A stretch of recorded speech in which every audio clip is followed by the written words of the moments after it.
জনগণের কাছ থেকে কারেন্টের বিল বেশি করে নিতেছত, তোরাও কি ভাগ পাইতেছত এখান থেকে? আমার মনে হয় তোরাও ভাগ পাইতে আসত, এই জন্য তোরা প্রতিবাদ করিস না। সরকারি দলের কর্মী যারা আছে তাদের উদ্দেশ্যে আমি বলতে চাই, তোমাদের কোনো যারা সাধারণ কর্মী আছে, মন্ত্রী মিনিস্টারের কথা আমি বলছি না, তোমাদের কোনো প্রতিবাদ দেখছি না। সরকারি দল যারা নিরীহ কর্মী আছে তাদের কোনো প্রতিবাদ দেখছি না। নিশ্চয়ই তোমরা ভাগ পাইতেছ। ডবল ডবল বিদ্যুৎ বিল, 24 ঘন্টার মধ্যে 5 ঘন্টাও কারেন্ট থাকে না।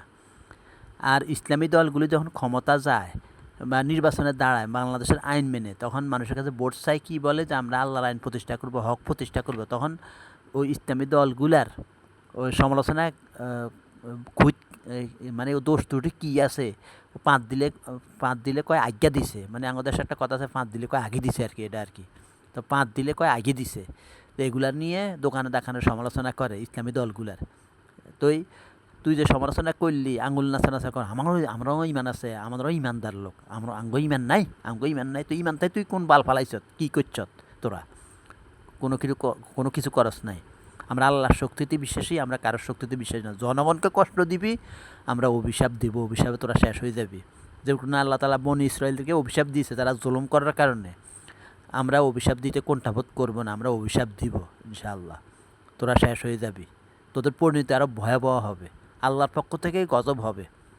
আলেম ওলামারা যদি ঐক্যবদ্ধভাবে যদি কোনো ব্যবস্থা নেয়, আগে যেন শাহজালাল ইয়ামিনী, অন্যান্য পীর সাহেবগঞ্জ যারা হকপন্থী পীর আছিল, তারা যদি আল্লাহর কাছ থেকে কেরামতি দেখাইতে পারে, এখনকার আলেম ওলামারা যদি ঐক্যবদ্ধ হয়, কেরামতি দিয়ে তোদেরকে শেষ করে দিবে রে, তোদেরকে শেষ করে দিবে। আলেম ওলামাদের কেরামতি এখনও আছে, শাহজালাল ইয়ামিনীর কেরামতি এখনও আছে, হয়তো আমরা দেখাই না, আর কথা হয়েছে এটা আর কি। আবারও বলি, শাহজালাল ইয়ামিনী, বুয়া হজরত বাগদাদি রহমতুল্লাহ আলাহি যদি কেরামতি দেখাইতে পারে, কেরামতি আমরাও দেখাইতে পারি, আমরা দেখাই না, দেখাবো।